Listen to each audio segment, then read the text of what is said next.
Hai, terima kasih sudah berkunjung ke channel ini.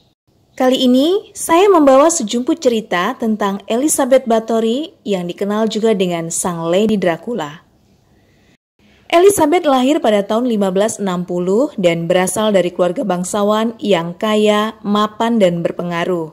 Elizabeth adalah anak hasil pernikahan sedara antara ayahnya George Bathory dan ibunya Anna Bathory. Sejak kecil, Elizabeth menderita penyakit epilepsi yang membuatnya sering kejang.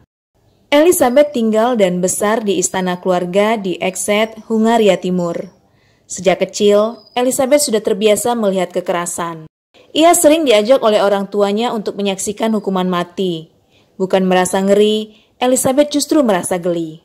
Disebutkan juga bahwa Elizabeth mempraktekkan satanisme yang dikenalkan oleh salah satu pamannya.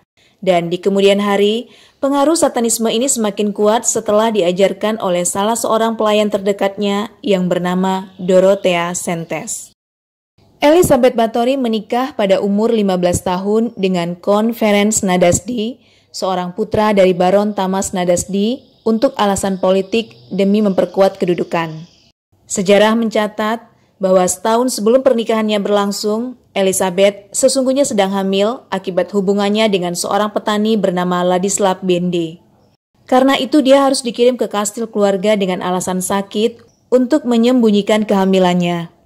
Elizabeth pun akhirnya melahirkan seorang putri yang kemudian dibuangnya dengan cara diberikan ke keluarga lain.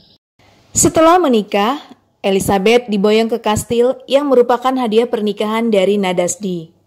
Karena merasa strata sosial keluarganya lebih tinggi, Elizabeth menolak menggunakan nama belakang suaminya. Ia tetap mempertahankan nama belakang Bathory. Belakangan, suaminya pun mengubah namanya menjadi Ferenc Bathory.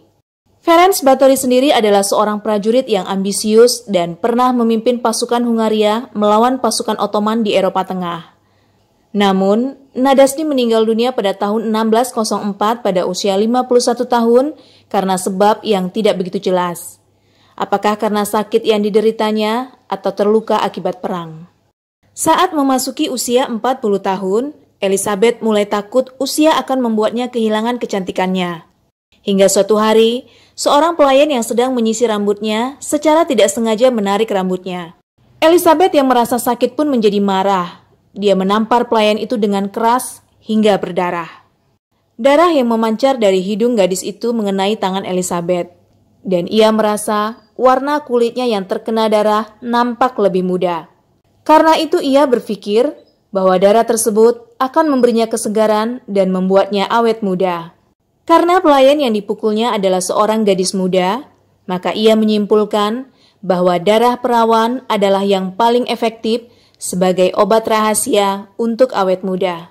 Segera saja Elizabeth memerintahkan pelayannya untuk menelanjangi gadis tersebut, menariknya ke atas bak mandi, dan memotong urat nadinya.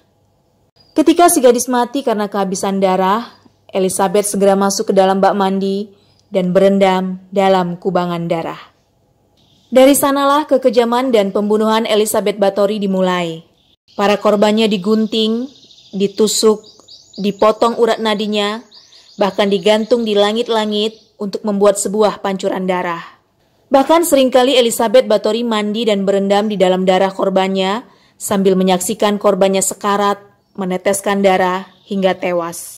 Sesekali ia meminum darah para gadis tersebut untuk tujuan mendapatkan apa yang ia sebut inner beauty. Tubuh para korbannya dipotong demi menyediakan darah untuk Bathory. Mereka disiksa selama berminggu-minggu, bahkan berbulan-bulan. Selain untuk kecantikan abadi, Bathory juga menyiksa dan membunuh korbannya demi kesenangan dan kepuasan. Terkadang, ia menggigit korbannya hingga tewas atau merobek mulut mereka dengan tangannya, serta membiarkan korbannya kelaparan hingga mati. Dan ia melakukannya tanpa penyesalan.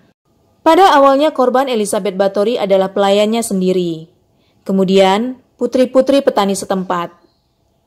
Untuk menghindari kecurigaan, korban Elizabeth dikubur dengan prosesi pemakaman yang dipimpin oleh pendeta. Namun, karena korbannya semakin banyak dan penyebab pasti kematiannya tidak diketahui, maka pendeta mulai menolak memimpin prosesi pemakaman.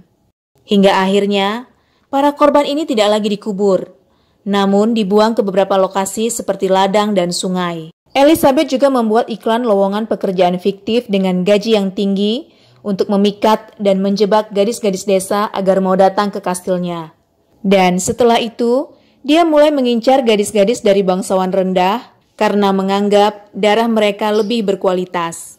Kejahatan Elizabeth Bathory terhenti setelah seorang gadis berhasil melarikan diri dan menceritakan apa yang terjadi di kastil tersebut kepada pihak berwenang. Kecurigaan juga muncul karena hilangnya 4 orang gadis dari bangsawan rendah. Bangsawan rendah biasanya tidak memiliki banyak uang, namun mereka memiliki hubungan dengan penguasa. Hingga Raja Matthias dari Hongaria pun memerintahkan gubernur provinsi Gheorghe Turzo yang juga sepupu dari Elizabeth untuk menyelidiki laporan tersebut. Pada tanggal 30 Desember 1610, mereka mendatangi kastil dan melihat pemandangan yang sangat mengerikan. Di ruang makan, mereka menemukan seorang gadis yang telah mati dalam keadaan kehabisan darah. Disebutkan, gadis itu ditemukan di atas meja makan. Dan seorang lainnya ditemukan dalam keadaan sekarat, terikat di tiang dengan kedua urat nadinya yang disayat hingga meneteskan darah. Sedangkan di ruang bawah tanah, mereka menemukan beberapa orang gadis yang masih hidup, dan beberapa di antaranya telah ditikam beberapa kali. Di bawah kastil juga ditemukan mayat 50 orang gadis yang sebagian sudah mulai membusuk. Antara bulan Maret dan Juli tahun 1610, anak buah Turzo mewawancarai 52 saksi yang 34 diantaranya adalah pelayan dari Bathory. Dari kesaksian mereka, terkuak bahwa Bathory memasukkan korbannya ke dalam alat penyiksaan yang disebut dengan Iron Maiden. Bathory membakar mereka, memukul dengan tongkat sampai mati, dan membiarkan mereka membeku. Elizabeth Bathory kemudian didakwa dengan kematian 80 orang gadis.